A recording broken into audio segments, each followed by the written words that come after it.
December મહિનો ચાલી રહ્યો છે અને આખું ગુજરાત અત્યારે એક જ મૂડમાં છે, પાર્ટી મૂડ.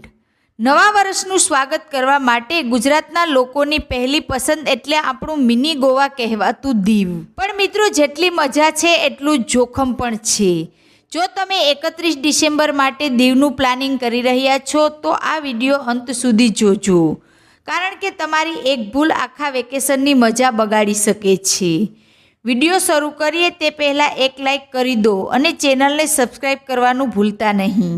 કેમ કહેવાય છે આને મિની ગોવા? દીવનો ઇતિહાસ અને લાઈફસ્ટાઈલ બિલકુલ ગોવા જેવી છે. જેમ ગોવા પર પોર્ટુગીઝોએ રાજ કર્યું હતું, તેમ દીવ પર ઈસવીસન 1535થી 1961 સુધી પોર્ટુગીઝ શાસન હતું. આજે પણ અહીંના કિલ્લા, ચર્ચ અને રંગબેરંગી મકાનોમાં તમને યુરોપિયન ઝલક જોવા મળશે. 1961માં ઓપરેશન વિજય દ્વારા દીવને આઝાદ કરી ભારતનો હિસ્સો બનાવ્યું હતું. 31 ડિસેમ્બર અને દીવ મજા કે સજા?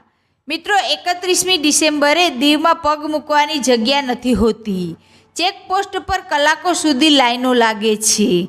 તહેવારોમાં અહીં હોટલના ભાડા અને ખાવા પીવાના ભાવ આસમાને પહોંચી જાય છે, જેને આપણે ખુલ્લેઆમ લૂંટ કહી શકીએ. જો તમે એડવાન્સ બુકિંગ નહીં કર્યું તો રસ્તા પર સૂવાનો વારો આવી શકે છે. દીવમાં શું જોશો? નાગવા બીચ આ દીવનો સૌથી ફેમસ બીચ છે. અહીંનો આકાર ઘોડાની નાળ જેવો છે. અહીં તમે પેરાસેલિંગ, બનાના રાઈડ અને સ્પીડ બોટની મજા માણી શકો છો. દીવ કિલ્લો અને જેલ. સમુદ્રની વચ્ચે બનેલો આ વિશાળ કિલ્લો અદ્ભુત છે. અહીંની તોપો અને જેલ જોઈને તમને જૂના સમયની યાદ આવી જશે. ગંગેશ્વર મહાદેવ.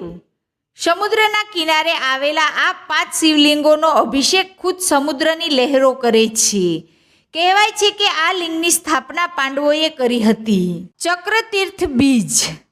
ધાર્મિક માન્યતા મુજબ અહીં ભગવાન શ્રી કૃષ્ણએ જલંધર રાક્ષસનો વધ કરવા સુદર્શન ચક્ર છોડ્યું હતું. અહીંનો સનસેટ પોઈન્ટ બેસ્ટ છે. INS Khukri memorial. 1971ના યુદ્ધમાં શહીદ થયેલા નૌસેનાના જવાનોની યાદમાં બનેલું આ સ્મારક દરેક ભારતીયએ જોવું જોઈએ. હવાઈ મહેલ. દીવમાં પોર્ટુગીઝ શૈલીનો આ મહેલ ફોટોગ્રાફી માટે બેસ્ટ છે. હોકા ટ્રી. દીવ આખા ભારતમાં એકમાત્ર એવી જગ્યા છે જ્યાં આફ્રિકન હોકાના ઝાડ જોવા મળે છે, જે પોર્ટુગીઝો લાવ્યા હતા.